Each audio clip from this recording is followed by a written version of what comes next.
You think you've seen tech rivalries before? Forget about them. We are living through what is, without a doubt, the most important technological showdown of our time.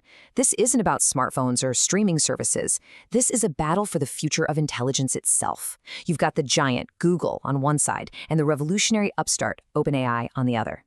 So, who's going to win? That's the big question, right? And it's about so much more than just who has a slightly better chatbot. We're talking about who builds the foundational AI platform that's going to run, well, pretty much everything, from how we discover new medicines to how you order a pizza. By the time we're done with this explainer, you'll have a much, much clearer idea of who's really in the lead. All right, so here's how we're going to break it all down. We're treating this like a heavyweight title fight with 4 crucial rounds. First, we'll look at the raw power of their AI models. Then, the hardware and the cloud battleground. Round 3 is all about who can build a true digital assistant. And finally, the battle for big business dollars. After all that, we'll give you the final verdict. Let's dive right in. Round 1, the AI models. This is the heart of it all. The engines, the brains of the operation. We're talking about who has built the bigger, smarter, and just plain more capable AI. Okay, check out this context window. Think of it as the AI's short-term memory. Google's Gemini 3 Pro has a 1 million token window, and it's on its way to 2 million. That is just absurd. You could feed it the entire script for a movie or a massive legal document, and it would remember all of it. GPT 5.1 is powerful, for sure, but on this one metric, it's not even close. Now, they're pretty neck and neck on coding, but Google has a secret weapon called native multimodality. That just means it was built from day one to understand video and sound as naturally as text. It's not an add-on, it's baked right in. Specs on a page are one thing, but can these things actually think? Well, on this incredibly tough test, they call it humanity's last exam for a reason, Gemini 3 Pro just pulls way, way ahead. I mean, look at that, a 41% score. GPT 5.1 is still impressive, don't get me wrong, but this chart makes it pretty clear that when it comes to solving seriously complex problems, Google has a definite edge. And Gemini isn't just a number cruncher, it's a creator. This is where it gets wild. People are using it to generate entire 3D worlds from a single sentence. It can watch a basketball game and count every single dribble in the footage. Someone even used it to vibe code a virtual reality game while they were wearing the headset. This is what that native understanding of different media gets you, a creative power that is just off the charts. So that takes us to round 2. Because this isn't just a software war, it's a hardware war. You can have the best AI in the world, but if you can't run it efficiently at a massive scale, it's pretty much useless. This is the battle of the cloud. And at the center of that battle are 2 different kinds of chips. OpenAI, like most of the industry, relies on NVIDIA's GPUs. These things are absolute workhorses, but they started out powering video games. Google, on the other hand, has been playing the long game. They built their very own custom chips called TPUs, designed from the ground up for one thing and one thing only, to run AI math as efficiently as possible. It's their home field advantage. Get a load of this number, $250 billion. That's what OpenAI has committed to paying Microsoft just to rent the cloud computing power to run its models. It's an absolutely staggering amount of money, and it shows you just how brutally expensive this arms race is if you don't own your own hardware factory. And this is where Google's big bet on its own hardware pays off big time. A high-end GPU can suck down 700 watts of power. A Google TPU that does the same job, maybe 175 watts. When you're running millions of these things 24/7, that 30 to 50% efficiency gain isn't just about saving a few bucks on the electric bill. It's a permanent economic advantage. It means Google's AI is, and probably always will be, cheaper to run. And that brings us to round 3, the agent ecosystems. Because raw brainpower is cool, but the real revolution starts when these AIs can actually do things for you.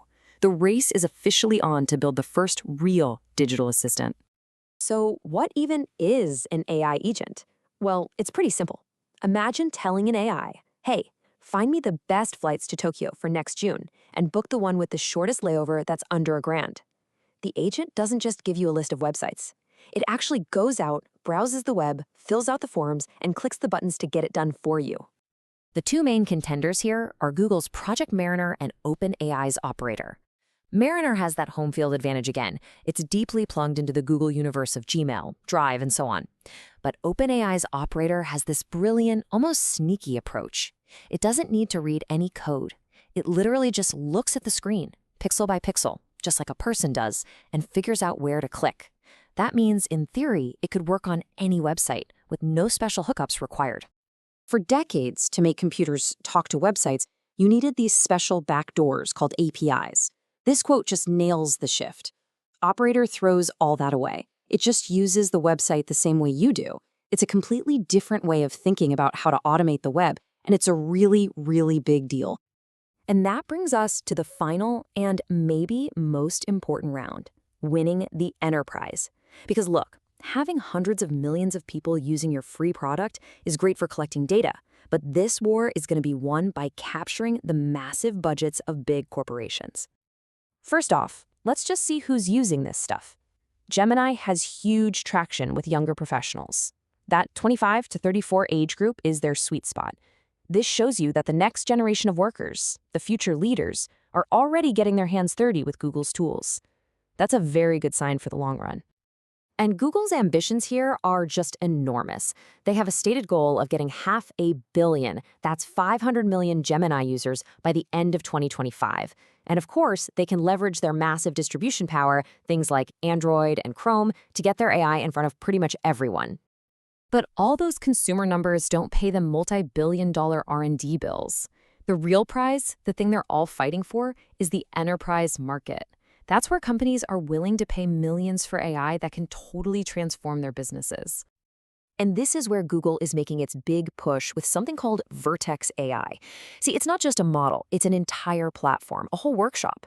They're basically telling businesses, come on in, build your own custom AI agents, connect them to your own private company data so they're actually useful, and pick from a whole menu of models. They're building the one-stop shop for corporate AI, and that's a strategy designed to lock in customers for a long, long time. So, after 4 rounds, it's time. The final verdict. We've seen Google's lead in raw reasoning and its massive hardware advantage. We've also seen OpenAI's incredibly clever, universal approach to AI agents. So where is the smart money putting its bets for who's going to have the edge by the end of 2025? Well, the data from prediction markets, where people bet real money on what's going to happen, tells a pretty stunning story. Right now, the market is giving Google a 93% chance of having the best overall model. 93%! Despite how powerful we know GPT-5 is, the market seems to believe that Google's complete package, the better models, the more efficient chips, that giant context window, and their powerful enterprise platform, it all adds up to an almost unbeatable advantage. But that leaves us with one last really important question. Google clearly has the lead right now, but this isn't a race with a finish line. Breakthroughs are happening every few months. The throne of AI supremacy might just be the hardest one in the world to hold on to. The only thing we can be sure of is that the next move in this incredible arms race is right around the corner.